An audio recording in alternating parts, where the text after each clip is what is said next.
Good morning बच्चों। सो जैसे जैसे हम लोग क्लासेस में आगे बढ़ रहे हैं तो उसी क्लासेस की कॉन्टिन्यूटी में हम लोग फंजाई का क्लासिफिकेशन और उनके क्लासेस के बारे में बात कर रहे थे। आपको याद होगा हम लोगों ने फंजाई की 4 क्लासेस पढ़ी थी और चारों क्लासेस के नाम थे phycomycetes, ascomycetes, basidiomycetes, Deuteromycetes. So basically मैं वही सारी चीज़ें दोबारा से उनको आगे बढ़ाने आया हूँ। So these were the classes. एक तो थी फाइकोमाइसिटीज, दूसरी क्लास थी एस्कोमाइसिटीज,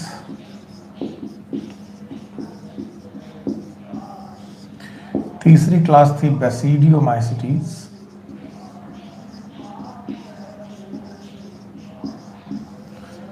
और चौथी क्लास थी ड्यूट्रोमाइसिटीज।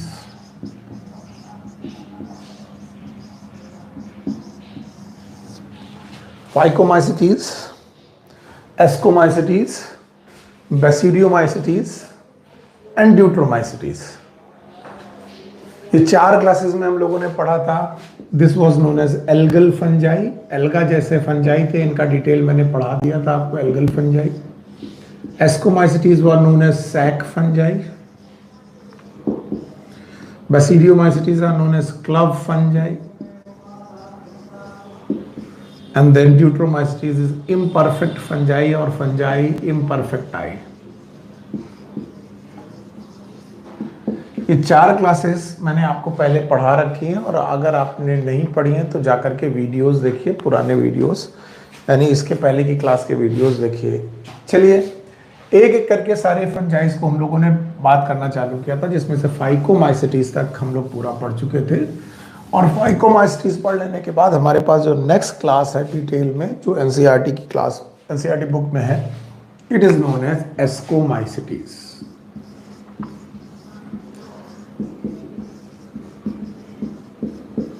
सो हमारी अगली क्लास है एस्कोमाइसिटीज, जिसे हमें डिटेल में पढ़ना है।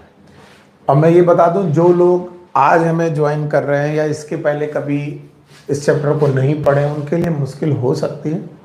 इसलिए जब भी इन क्लासेस में बैठे, पहले से बता दूं, जब भी इन क्लासेस में बैठे तो पुराना लेक्चर रिवाइज करके बैठे। बड़ा मुश्किल आएगी और काफ़ी मुश्किलें आती हैं, फिर आप लोग कहते हो समझ में नहीं आ रहा, और वो ठीक बात नहीं होती। ठीक है, चलिए। सो हमारी नेक्स्ट क्लास है में हम लोग बताने जा रहे हैं व्हाट इज एस्कोमाइसिटीज।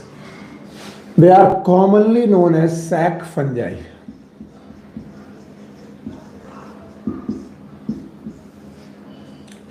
याद रखना, इन्हें सैक फंजाई का नाम देते हैं। Why they are known as sac fungi? Just because they have sac like fruiting body.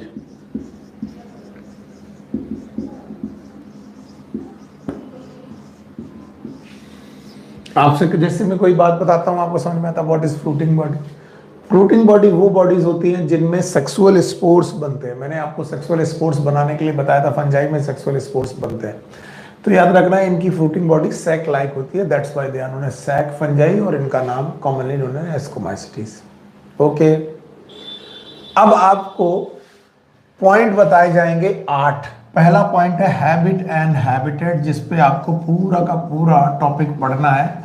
8 point वो मैं आपके सामने रख रहा हूं। पहले आपको ये पता लगाना है कि एस्कोमाइसिटीज के मेंबर रहते कहाँ हैं, कैसे रहते हैं।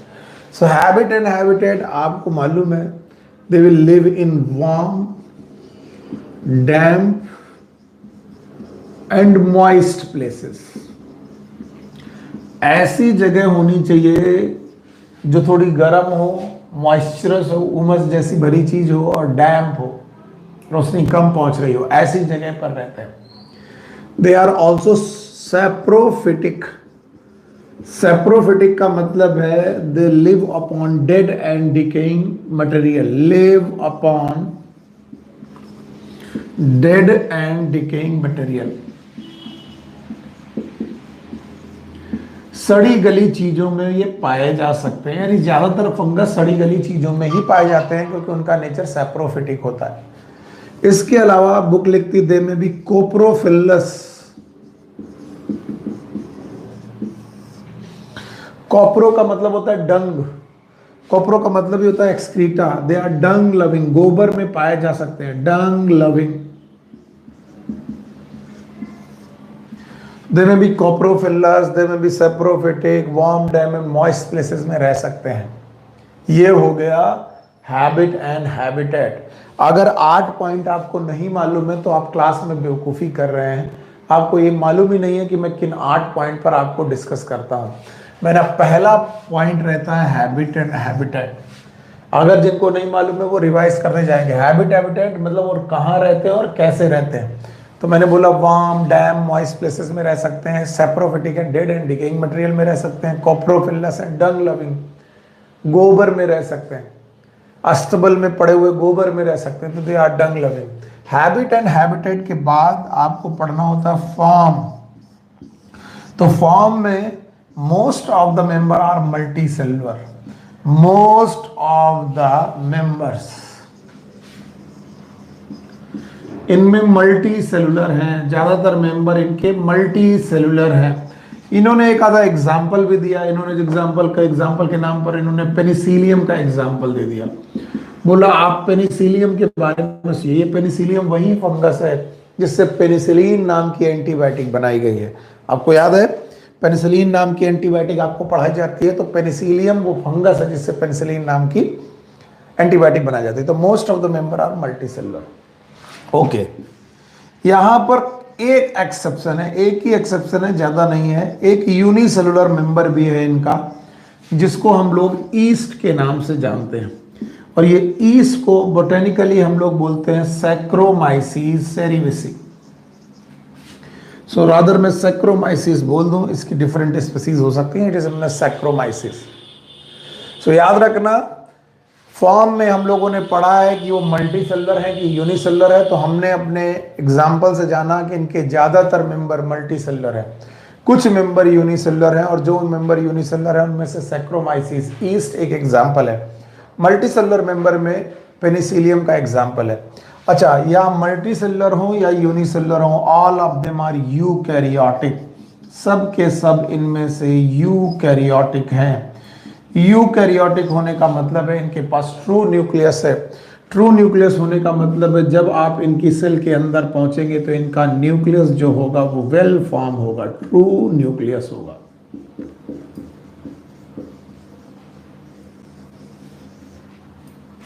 अगर न्यूक्लियस के चारों तरफ न्यूक्लियर मेम्ब्रेन होती हैं, ऐसे न्यूक्लियस को हम लोग ट्रू न्यूक्लियस बोलते हैं। तो जैसे पहला पॉइंट हो गया हैबिट एंड हैबिटेट और दूसरा पॉइंट हो गया फॉर्म। तो हम लोगों ने हैबिट एंड हैबिटेट के बाद फॉर्म पढ़ लिया। अब फॉर्म के बाद हम क्या पढ़ेंगे वो हमें मालूम होना चाहिए। फॉर्म के बाद हम लोग पढ़ते हैं मॉर्फोलॉजी। तो हम लोग मॉर्फोलॉजी भी देखते हैं, पहले इतना पॉइंट देखते हैं। एस्कोमाइसिटीज के habit and habitat warm, dam, moist places हो सकते हैं। सेप्रोफिटिक हो सकते हैं जो डेड एंड डिकेइंग मटेरियल में रहेंगे। कोप्रोफिलस हो सकते हैं जो डंग लविंग हो सकते हैं, गोबर में रह सकते हैं। इसके अलावा आपको मालूम है कि इनके फॉर्म में most of the member are multi cellular, ज्यादातर मेंबर बहुकोशिकी हैं। पेनिसिलियम एक एग्जांपल है। सब मेंबर आर यूनिसेलुलर, कुछ एक कोशिकी भी हैं जैसे कि ईस्ट है एग्जांपल, सैक्रोमाइसिस है। मल्टी सेलुलर हो कि यूनिसेलुलर हो, बहुकोशिकी बहुत सारी सेल वाला हो कि एक सेल वाला हो, चाहे बहुकोशिकी हो, मल्टी सेलुलर हो, चाहे यूनिसेलुलर हो, ये यूकैरियोटिक होते हैं। इनमें ट्रू न्यूक्लियस पाया जाता है। और अगर ट्रू न्यूक्लियस पाया जाता है तो हम कह सकते हैं कि ट्रू न्यूक्लियस वाले लोग यूकैरियोटिक लोग हैं। तो habit and habitat and form हो गया। इसके बाद आती है मॉर्फोलॉजी। अगर आपको मॉर्फोलॉजी के बारे में बात की जाए वो कैसी होती है, तो जो मॉर्फोलॉजी हम बात कर रहे हैं वो मल्टी सेलुलर फंजाई की बात कर रहे हैं। मल्टी सेलुलर, क्योंकि यूनिसेलुलर फंजाई तो एक कोशिकी था, ईस्ट था, एक कोशिका था, तो उसकी मॉर्फोलॉजी क्या होगी, एक सेल होगी। लेकिन यहाँ मल्टी सेलुलर ऑर्गेनिज्म के बारे में जब हम बात करेंगे सो इनकी बॉडी में जो हाइफा होंगे और माइसीलियम होगी, मैंने बोला था network of the hypha it is known as mycelium. याद रखने वाली बात है, इनमें ब्रांच और सेप्टेट हाइफा होंगे। अगर आप भूले नहीं हैं तो ब्रांच और सेप्टेट हाइफा का मतलब है हर एक सेल जो होगी वो अलग अलग सेप्टा के साथ अलग अलग न्यूक्लियस रखेगी। तो हम लोग कह सकते हैं कि they have branched, septate,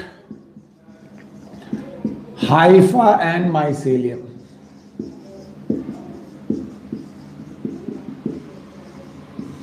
branch and septate hypha and mycelium, इनके जो हाइफा और माइसिलियम जो होंगे वो ब्रांच और सेप्टेट होंगे। ये क्वेश्चन इसलिए भी इंपॉर्टेंट हो जाता है कि जब हम फाइकोमाइसिटीज पढ़ रहे थे, यानी इसके पहली वाली क्लास पढ़ रहे थे, याद करिए मैंने जब इसके पहले की क्लास पढ़ाई थी फाइकोमाइसिटीज, ये फाइकोमाइसिटीज है, ये एस्कोमाइसिटीज है। अभी जो पढ़ रहे हैं वो एस्कोमाइसिटीज है। इसके पहले जब फाइकोमाइसिटीज हमने पढ़ा था तो हमने जो हाइफा देखे थे देवर एसेप्टेट। एसेप्टेट का मतलब है यहां पर एक कोशिका और दूसरी कोशिका के बीच में कोई सेप्टा नहीं है। यहां पर एक न्यूक्लियस दूसरे न्यूक्लियस के बीच में सेप्टा है, यहां पर एक न्यूक्लियस और दूसरे न्यूक्लियस के बीच में सेप्टा नहीं है। तो ये एसेप्टेट हुआ करते थे, मल्टी न्यूक्लिएट हुआ करते थे, मल्टी न्यूक्लिएटेड। वहीं पर जब मार्फोलॉजी आप एस्कोमाइसिटीज की देखेंगे तो वो एसेप्टेट नहीं है, सेप्टेट है। सेप्टेट का मतलब है दो न्यूक्लियस के बीच में सेप्टा प्रेजेंट है, यानी सेल अलग अलग दिखाई पड़ रही हैं। अलग अलग सेल दिखाई पड़ने की वजह से इन्हें हम लोग सेप्टेट बोलते हैं। और सेप्टेट होने के साथ साथ इनमें ब्रांचेस भी निकली हुई हैं, like these are the branches. Branches निकली हुई हैं तो हम लोग बोल सकते हैं कि they are septate and branched. कोई भी कंफ्यूजन नहीं होना चाहिए, क्योंकि किसी भी मेंबर को मैं जब मैच कराऊं तो आपको आना चाहिए। जैसे मैं फाइकोमाइसिटीज के बारे में बोलूं, वो हैबिट एंड हैबिटेट कहाँ था, तो आप बोलोगे वो एल्गी की तरह हैबिट एंड हैबिटेट रखते थे, वो वाटर में रहा करते थे। अब अगर कोई बोले एस्कोमाइसिटीज कहाँ रहते हैं, तो आप बोल सकते हो दे में बी डंग लविंग, दे में बी सेप्रोफिटिक, दे में बी वार्म ह्यूमिड प्लेसेस, यहाँ पर रह सकते हैं। तो दोनों का आपने हैबिट एंड हैबिटेट कंपेयर कर लिया, दोनों का फॉर्म कंपेयर कर लिया। आप फाइकोमाइसिटीज में देख रहे थे ऑलमोस्ट ऑल मेंबर देवर मल्टी सेलुलर। यहां पर मल्टी सेलुलर होने के साथ साथ यूनिसेलुलर मेंबर भी था, दैट वाज नोन एज, आपको याद होगा इसका नाम था ईस्ट। खैर, अब हम लोग मार्फोलॉजी बात कर रहे हैं। उनकी मार्फोलॉजी मल्टी न्यूक्लिएटेड एसेप्टेट थी, पर जो इनकी मार्फोलॉजी है ये ब्रांच और सेप्टेट मेंबर है, याद रखना पड़ेगा। तो ये तीसरा पॉइंट था जिसमें हमने मॉर्फोलॉजी डिस्कस कर ली। एनाटॉमी हमारे कोर्स में है नहीं, हम डिस्कस नहीं करेंगे। तो अभी हम लोग पढ़ेंगे मोड ऑफ न्यूट्रिशन। तो पहली बात तो चौथा पॉइंट होता है जो लोग आज डिस्कस कर रहे हैं, एनाटॉमी हम यहां पर डिस्कस करने नहीं जा रहे हैं, उनको बाद में देखेंगे। अगला है मोड ऑफ न्यूट्रिशन। अगर आप मोड ऑफ न्यूट्रिशन जानने की कोशिश करेंगे तो आपको याद रखना पड़ेगा most of the member are saprophytic. ज्यादातर मेंबर सेप्रोफिटिक हैं। अगर सेप्रोफिटिक हैं तो वो बेटा सड़ी गली चीजें खाते हैं। सो आप बोल सकते हैं feed upon decomposing, dead and decomposed part, सड़ी गली चीजों पर फीड करते हैं। सम मेंबर आर पैरासाइट,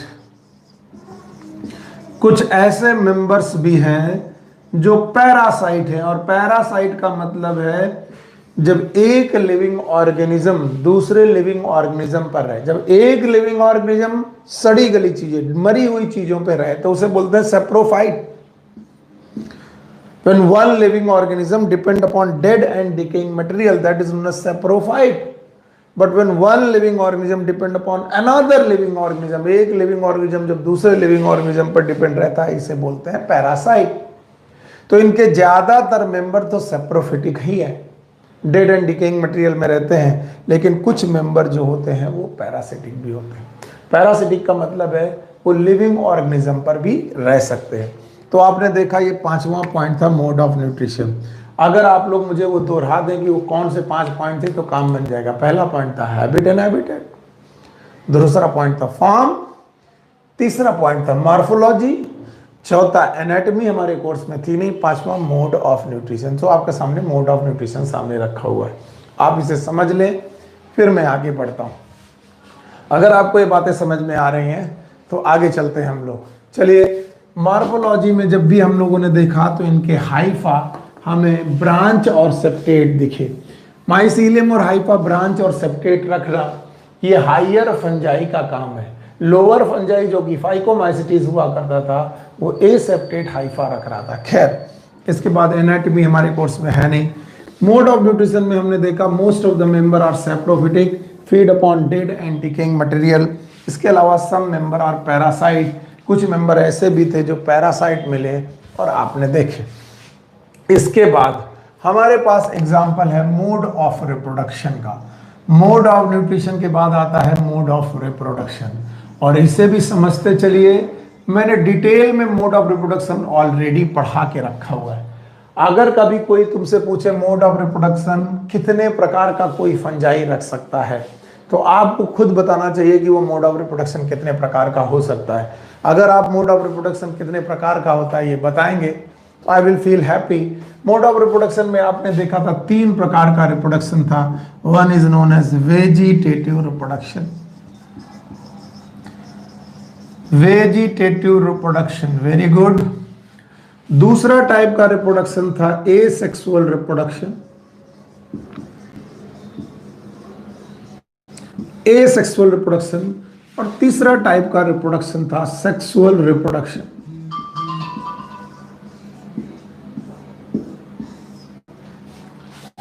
तो से देखें, vegetative reproduction, asexual reproduction and sexual reproduction. Phycomycetes में भी यही तीनों प्रकार के रिप्रोडक्शन पाए जाते थे। फाइकोमाइसिटीज वो जो ग्रुप हमने पहले पढ़ा। एस्कोमाइसिटीज में भी यही 3 प्रकार के रिप्रोडक्शन पाए जाते हैं, लेकिन तीनों में डिफरेंस क्या है देखिए। वेजिटेटिव रिप्रोडक्शन में most of the member they perform fragmentation, ज्यादातर मेंबर फ्रेगमेंटेशन परफॉर्म करते हैं। फ्रेगमेंटेशन का मतलब है एक फंजाई का फ्रेगमेंट टूटा और वो टूटे हुए फ्रेगमेंट से पूरा फंजाई बन गया। एक फंजाई का फ्रेगमेंट टूटा और टूटे हुए फ्रेगमेंट से पूरा फंजाई बन गया, प्रोसेस का नाम फ्रेगमेंटेशन।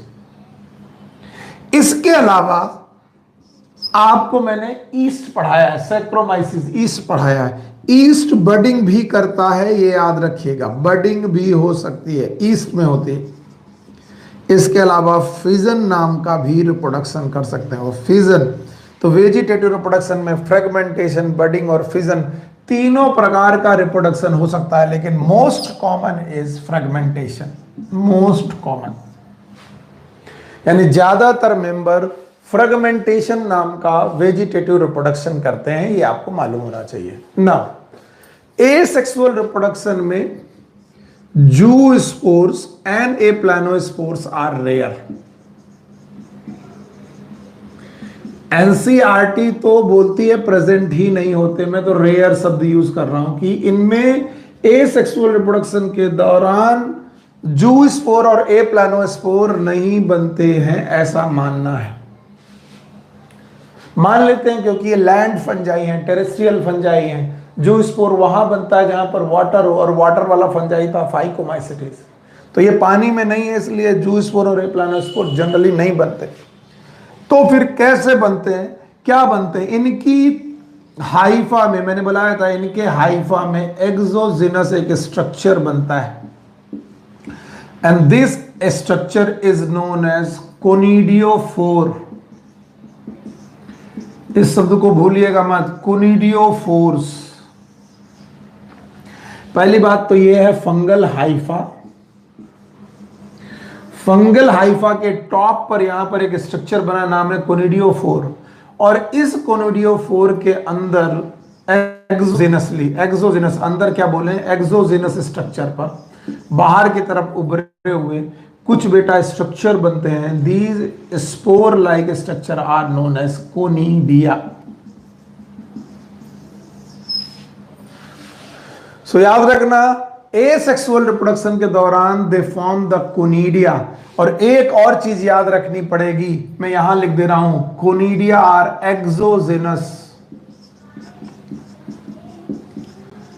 Exogenous structure. ये क्वेश्चन कई बार पूछा गया है कि एक्सोजिनस का मतलब क्या है। ये जो कोनिडियोफोर में इन कोनिडिया का फॉर्मेशन होता है, या हाइफा के रेस्पेक्ट में इन कोनिडिया का फॉर्मेशन होता है, ये बॉडी के अंदर नहीं बल्कि बॉडी में आउटसाइड की तरफ बनते हैं, उभार की तरह ये स्पोर्स लाइक स्ट्रक्चर बनते हैं, and that's why they are known as exogenous. बाहर की तरफ बनने वाले spore like structure known as conidia. और इसमें भी कॉन्सेप्ट रट्टा नहीं है। इसके पहले मैंने फाइकोमाइसिटीज आपको पढ़ाई, और फाइकोमाइसिटीज में मैंने आपको फ्लैजला वाला स्पोर पढ़ाया था, जू स्पोर, जो कि मूव करता था।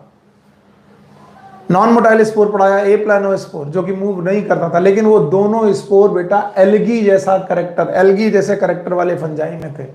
और ये फंजाई एल्गी वाला करेक्टर नहीं रख रहा, ये ऑलमोस्ट ट्रू फंजाई है, और इसलिए इन्होंने वो दोनों स्पोर बनाने की बजाय कोनिडिया बनाई है एज ए सेक्सुअल रिप्रोडक्शन का। ए सेक्सुअल रिप्रोडक्शन में इन्होंने कोनिडिया बनाया, और ये कोनिडिया हाइफा के एक्सोजिनस, बार बार बोल रहा हूं एक्सोजिनस है, और वहां पर कोनिडियोफोर में ये स्ट्रक्चर बनाए, ये एक्सोजिनस नाम से कई बार पूछे गए। और जब आप इस बात को समझ लेंगे कि वेजिटेटिव और एसेक्सुअल रिप्रोडक्शन हो गया, तो बाद में आएगा सेक्सुअल रिप्रोडक्शन। अब सेक्सुअल रिप्रोडक्शन बहुत ही पिक्यूलियर है, इसके बारे में मैं बता चुका हूं। पिक्यूलियर क्यों है? क्योंकि आपको मालूम है दो फंगस, एक जो बिहेव करेगा मेल की तरह और दूसरा जो बिहेव करेगा फीमेल की तरह। सो मेल की तरफ बिहेव करने वाले के पास मेल गैमिटेंजिया होगी, गैमिटेंजिया वो स्ट्रक्चर होता है जिसमें गैमीट बनता है, और फीमेल की तरह बिहेव करने वाले में फीमेल गैमिटेंजिया होगी। मेल गैमिटेंजिया और फीमेल गैमिटेंजिया से बनेंगे गैमीट्स, मेल गैमीट्स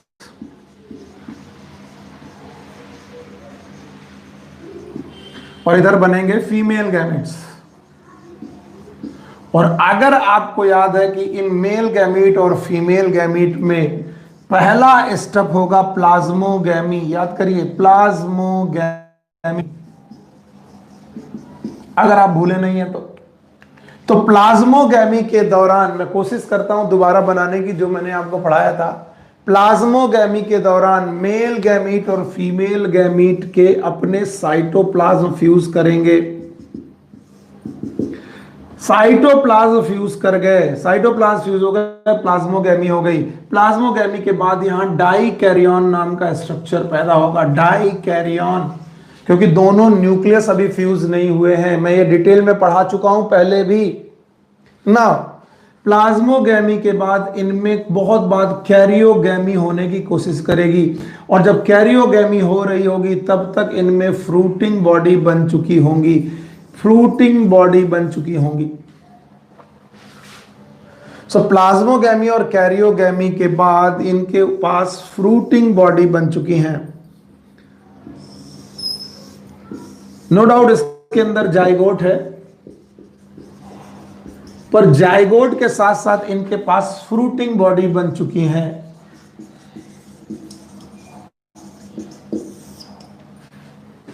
अगर आपको समझ में नहीं आ रहा तो उसका डिटेल में अलग से बना दूंगा, कोई दिक्कत नहीं है, मुझे थोड़ी सी जगह चाहिए होगी, मैं इसको अलग से बना दूंगा अगर आप इस सब चीजों के साथ कोप अप करें। चलिए, मोड ऑफ रिप्रोडक्शन में 3 प्रकार का रिप्रोडक्शन है। Number 1 is vegetative reproduction, number 2 is asexual reproduction, and number 3 is sexual reproduction. Vegetative asexual reproduction मैंने पढ़ा दी है, सेक्सुअल रिप्रोडक्शन पढ़ा रहा हूं। तो पहले इनमें हो गई प्लाज्मोगैमी, फिर हो गई कैरियोगैमी।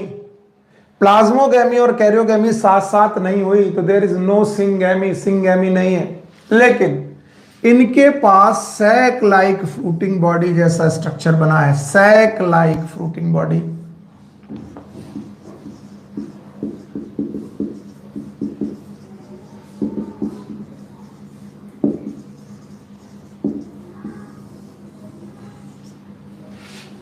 और इस सैक लाइक फ्रूटिंग बॉडी का नाम होगा एस्कोकार्प। कार्प का मतलब ही है बेटा फ्रूटिंग बॉडी, और इसी एस्कोकार्प के अंदर वो स्ट्रक्चर पड़ा हुआ है जिसका नाम है जाइगोट।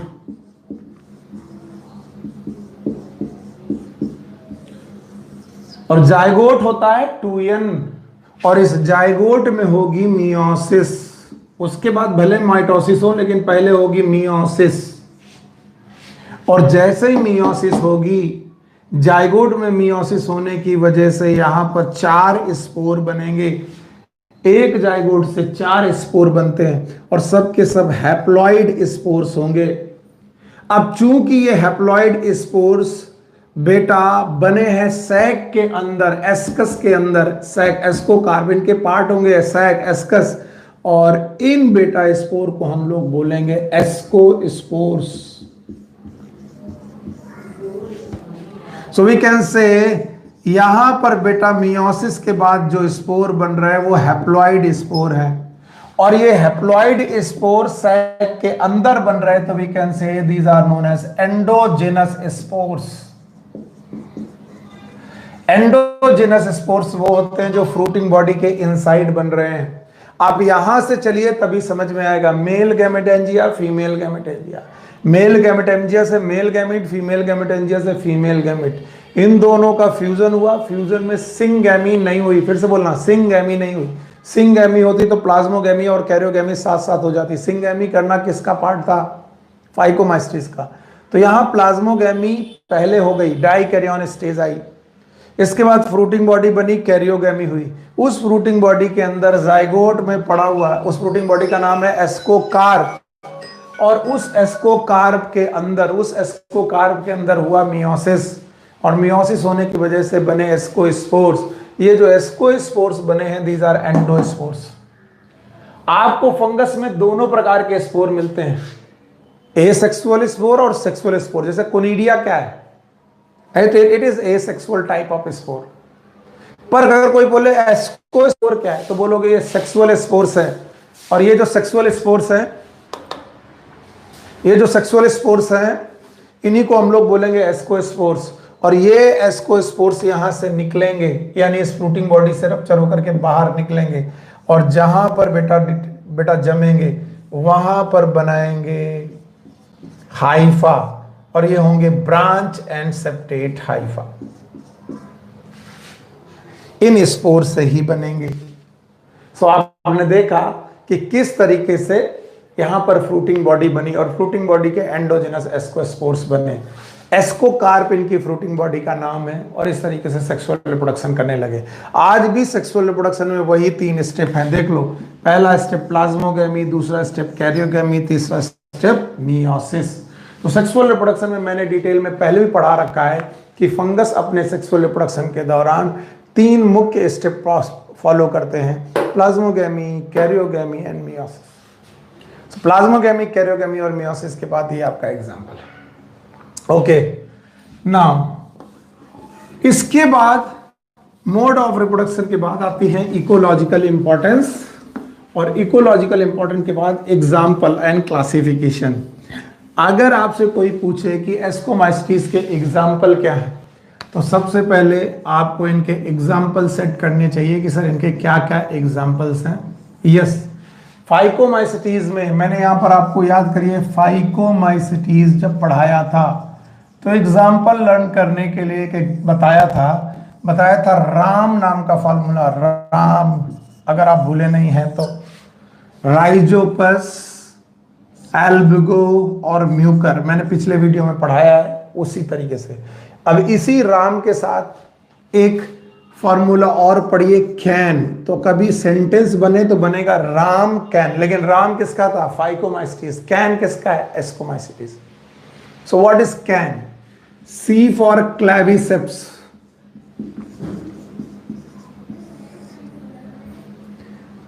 A for aspergillus,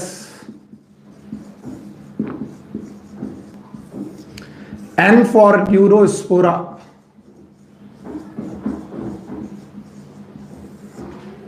और इनकी अपनी अपनी बेटा अपनी अपनी इनकी इकोलॉजिकल इंपॉर्टेंस है, ठीक है।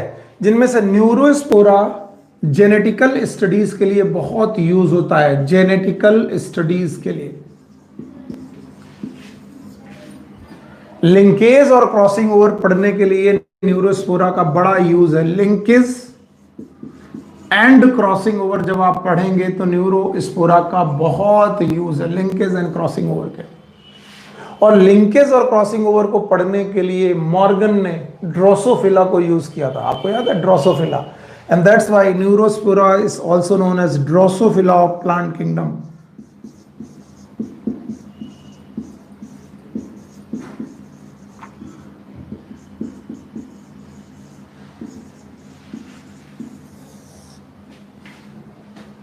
इसी तरीके से क्लैविसेप्स है, इससे हैलुसिनिक कंपाउंड निकाले जाते हैं, हैलुसिनोजेंस। हेलुसिनोजेंस वो बेटा नशीले पदार्थ हैं जो आपकी बॉडी में हेलुसिनेशंस कर सकते हैं। जो स्टिमुलस नहीं होगा वो भी आपको दिखाई पड़ सकता है या सुनाई पड़ सकता है, ऐसे बोलते हैं hallucinations. So there are so many example, claviceps, aspergillus, neurospora. अगर मैं बोलूं एस्परगिलस आपको टीबी लाइक डिसीज करता है, TB like disease in lungs, इसे हम लोग बोलते हैं एस्परजिलोसिस। ऐसे बहुत सारे इंपॉर्टेंट काम हैं जो मैं आपको एस्कोमाइसिटीज के साथ पढ़ाऊं। तो ये राम के साथ कैन है। इसके अलावा आप भूले नहीं होंगे तो इनके एग्जाम्पल में मैं पेनिसिलियम आपको पहले ही पढ़ा चुका हूं। सो पेनिसिलियम नाम का जो बेटा आपका फंगस था, ये पेनिसिलिन नाम की एंटीबायोटिक बनाता है। पेनिसिलिन एंटीबायोटिक बनाने के काम आता है। इसके अलावा मैंने आपको ईस्ट भी पढ़ा रखा है, yeast that is known as saccharomyces. और सैक्रोमाइसिस बेकिंग में और ब्रूइंग में दोनों में काम आता है। बेकिंग मतलब आप ब्रेड वगैरह बना सकते हैं, ब्रेड बेकिंग इंडस्ट्री में बनते हैं। और इसके अलावा ब्रूइंग का मतलब है अल्कोहल वगैरह, अल्कोहल की ड्रिंक वगैरह बना सकते हैं फर्मेंटेशन के द्वारा। तो आपके पास पेनिसिलियम भी है, ईस्ट भी है, इसी का मेंबर। बहुत सारे एग्जाम्पल है, लेकिन राम कैन अगर याद रखेंगे तो पेनिसिलियम, ईस्ट आपको याद ही आ जाएगा। इसके अलावा जो मोस्ट इंपॉर्टेंट क्वेश्चन है, अक्सर पूछा जाता है या फिर नीट में भी पूछा गया है, इनमें मॉरेल्स एंड ट्रफल्स नाम के फंगस पाए जाते हैं। Morels and truffles, they are considered as delicacies. अब आप पूछेंगे डेलिकेसीज क्या है? You know that 5 star hotels में आप लोगों ने मशरूम वगैरह, मशरूम तो आजकल घरों घरों में भी मिलता है, ठीक वैसे ही बेटा ये एडिबल फंजाई है। मॉरेल्स एंड ट्रफल्स, मॉर्केला, याद रखना, मॉरेल्स एंड ट्रफल्स से डेलिकेसीज की तरह यूज किए जाते हैं। ये एडिबल फंजाई की तरह यूज किए जाता है।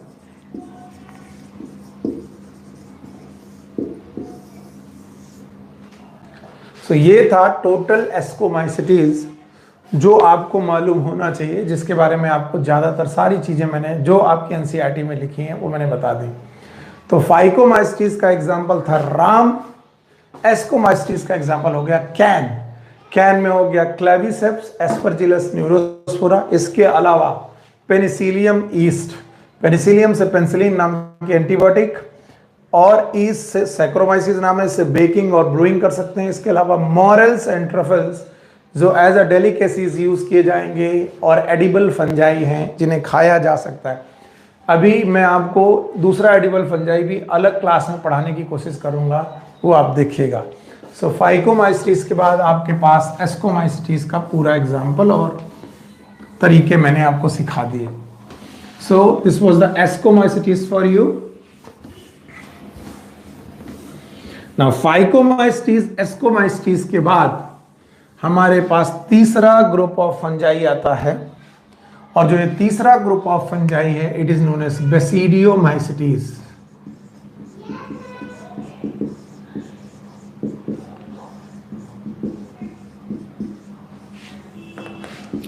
commonly known as club fungi।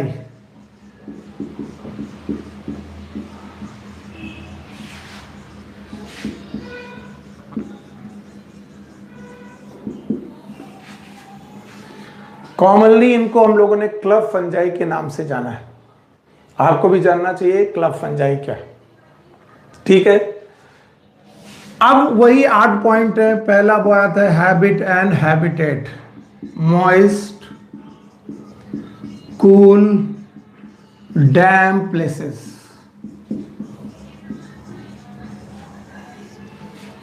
और यहां पर इन्होंने प्लेसेस का एग्जांपल भी पढ़ाया है। जैसे इन्होंने बताया कि आपने मशरूम, और मशरूम का नाम सुना होगा, मशरूम आपने देखा होगा। मशरूम कहाँ ग्रो करता है? सड़ी गली चीजों के ऊपर। मशरूम का ये एक कलीग है, भैया है, इसको हम लोग बोलते हैं यस टोड स्टूल। कई बार आप लोग कुकुरमुत्ता के नाम से भी जानते हैं। So mushroom dead and decaying material की तरह आप लोगों ने देखे होंगे। इसके अलावा आपने ये भी देखा होगा कि कभी लकड़ी के लट्ठों में, अभी बरसात चल रही है तो बरसात में मान लो जो वुडन ब्लॉक है, वुडन, तो उस वुडन ब्लॉक में आपने ऐसे ब्रैकेट लाइक फंजाई देखे होंगे, कुछ ऐसे पफ बॉल देखे होंगे, ब्रैकेट फंजाई देखे होंगे। आपने देखा होगा लकड़ी के लट्ठों पे, अगर गांव में रहने वाले हैं तो आपने देखा होगा ब्रैकेट जैसे फंजाई वहां पर ग्रो कर रहे हैं, these are known as bracket fungi. इसके अलावा मशरूम जैसे दिखने वाले छोटे छोटे पफ बॉल जैसे स्ट्रक्चर आपको दिखेंगे, these are known as puff balls.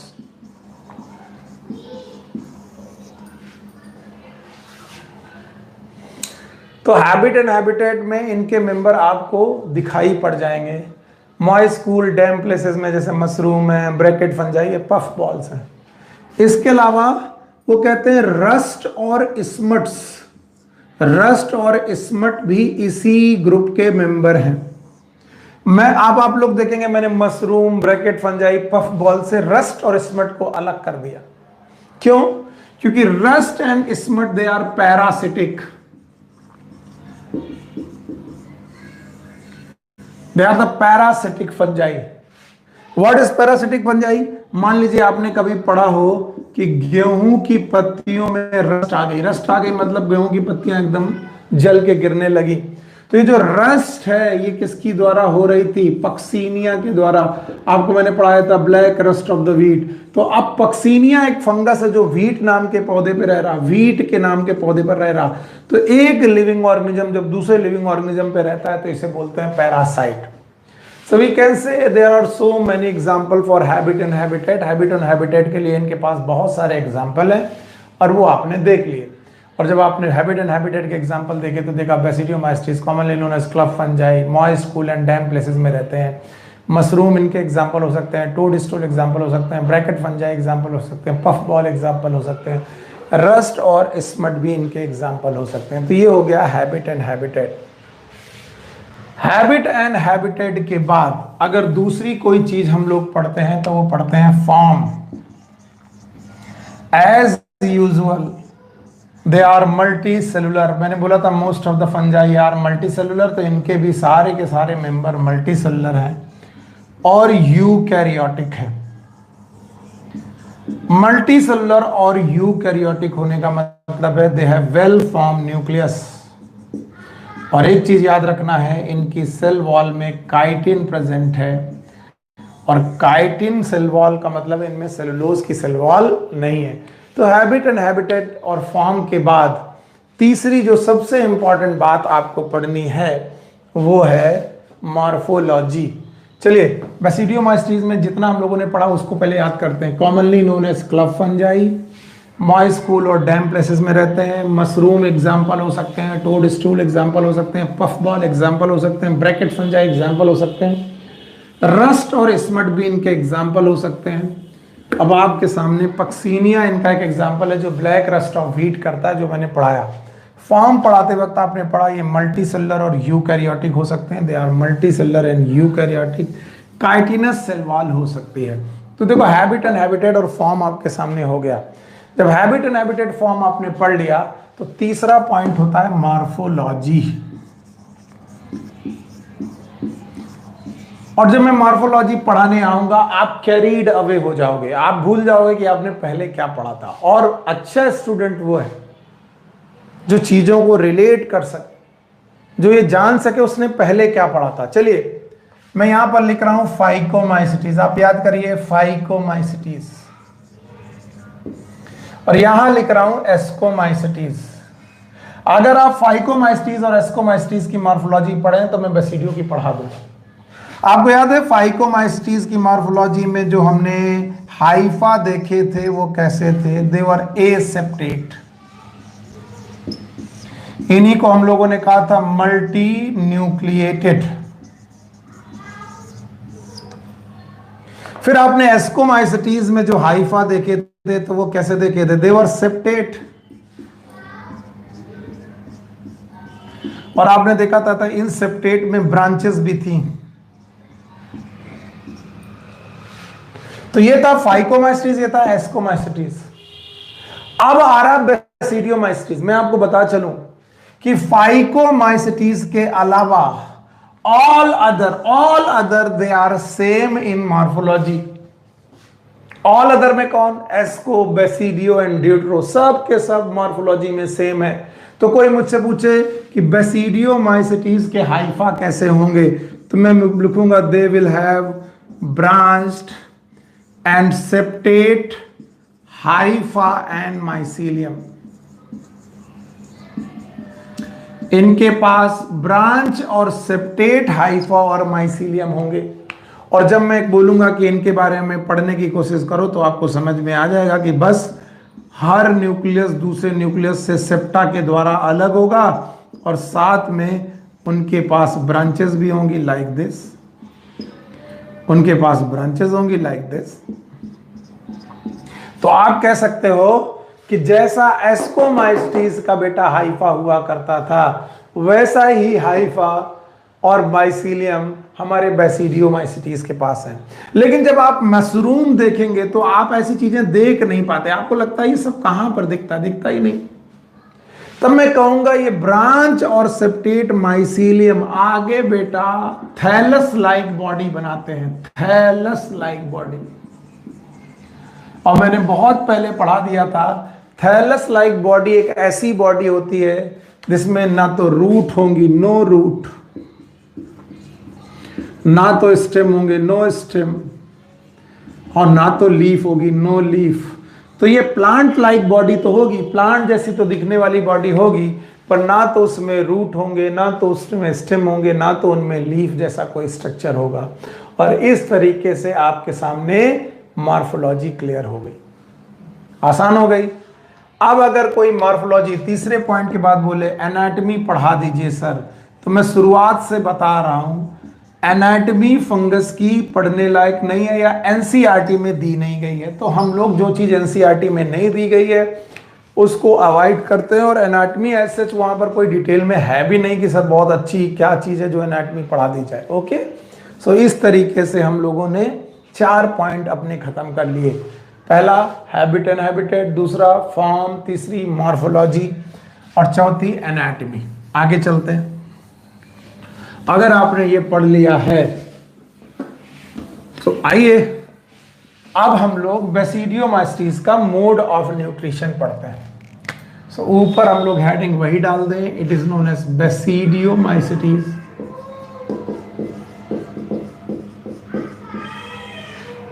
और यहां पर डाल दें mode of nutrition.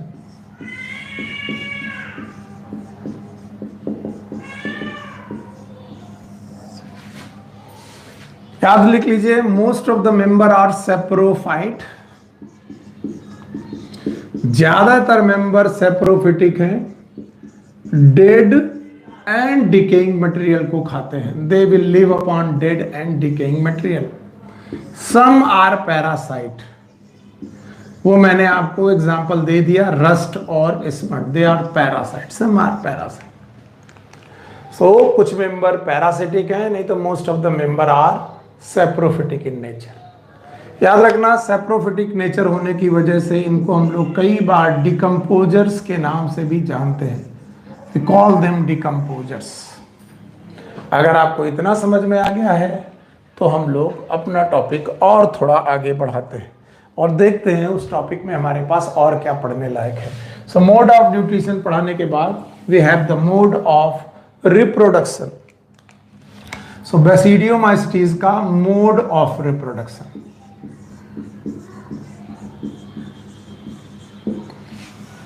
Mode of reproduction पढ़ते हैं। वही 3 मोड है जो मैंने पहले पढ़ाए थे। आपको तो तुरंत बोल देने चाहिए कि सर 3 हमें मालूम है। पहला है वेजिटेटिव, अभी मैं लिख रहा हूं, इसका मतलब ये है कि नहीं ये बाद में डिसाइड करेंगे। दूसरा है एसेक्सुअल और तीसरा है सेक्सुअल रिप्रोडक्शन। ओके, तो मोड ऑफ रिप्रोडक्शन में 3 रिप्रोडक्शन, वेजिटेटिव, एसेक्सुअल और सेक्सुअल। मैं पहले लिख दूं कि बेसिडियोमाइस्टीज में asexual reproduction Asexual reproduction is absent.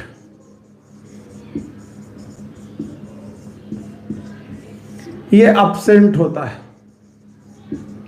अब आपको कुछ ऐसा सुना सुना लग रहा होगा कि सर ने तो ड्यूट्रोमाइसिटीज में एब्सेंट बताया था। हाँ, ड्यूट्रोमाइसिटीज में सेक्सुअल रिप्रोडक्शन एब्सेंट है। बहुत कंफ्यूजन करते हैं बच्चे, पर बेसिडियोमाइसिटीज में एसेक्सुअल रिप्रोडक्शन एब्सेंट है। ये आपको बहुत तेजी से, बहुत बढ़िया से लिखना है। और वेजिटेटिव रिप्रोडक्शन में ये लोग फ्रेगमेंटेशन करते हैं। मैंने पहले ही पढ़ा दिया था फ्रेगमेंटेशन क्या है, वो आपको पहले पढ़ाया जा सकता है। बॉडी में फ्रेगमेंटेशन हो, फ्रेगमेंट बने और दूसरी बॉडी बन जाए। सो वेजिटेटिव रिप्रोडक्शन में they perform fragmentation. Asexual reproduction absent है, यानी एसेक्सुअल रिप्रोडक्शन नहीं है। और सेक्सुअल रिप्रोडक्शन तो बहुत ही कॉम्प्लेक्स सेक्सुअल रिप्रोडक्शन है, अजीब तरीके का सेक्सुअल रिप्रोडक्शन है। याद रखना, in sexual reproduction no true gametes, इनमें ट्रू गैमीट्स का फॉर्मेशन नहीं है। They will not have the true gametes, इनके पास ट्रू गैमीट्स नहीं है। फिर सेक्सुअल रिप्रोडक्शन कैसे? इनकी बॉडी की सोमैटिक सेल्स या इन्हीं को हम लोग बोलते हैं वेजिटेटिव सेल्स। सोमैटिक सेल्स और वेजिटेटिव सेल्स, जो बेटी बॉडी की वेजिटेटिव सेल्स है, ये वेजिटेटिव सेल उन्हीं 3 स्टेप में जाती हैं। यानी कि एक वेजिटेटिव सेल मेल की तरह बिहेव करेगी, दूसरी वेजिटेटिव सेल फीमेल की तरह बिहेव करेगी। No true gamete, but the somatic cell and vegetative cell fuse करने जा रहे हैं। और फ्यूज करते वक्त पहला जो फ्यूजन होगा, आपको मालूम है, उस फ्यूजन के दौरान होगी प्लाज्मोगैमी।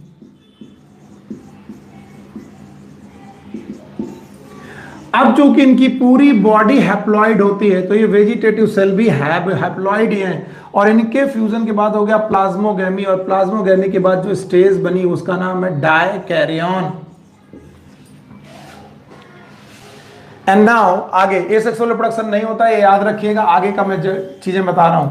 आगे आप देखिए, अब इस डायकैरियन नाम के स्ट्रक्चर में, let's suppose this is a dikaryon, इसके चारों तरफ एक क्लोज्ड बॉडी बनेगी। क्लोज्ड बॉडी बनेगी,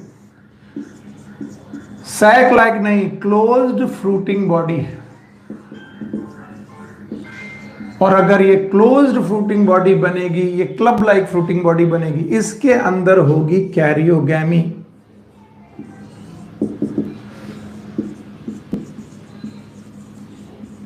कैरियोगैमी। और इस क्लोज्ड फ्रूटिंग बॉडी का नाम होगा बेसिडियोकार्प। नाम याद रखिएगा, बेसिडियोकार्प। वहां था एस्कोकार्प। और इस बेटा बेसिडियोकार्प के अंदर प्रेजेंट है जाइगोट लाइक स्ट्रक्चर। हम उसे जाइगोट ही बोल सकते हैं। वैसे ट्रू गैमीट नहीं थे तो हम लोग जाइगोट बोलने में डरते हैं, लेकिन जाइगोट जैसा स्ट्रक्चर बोल सकते हैं, दैट इज नोन एज ट्रूयन। और इस जाइगोट में होगी मियोसिस।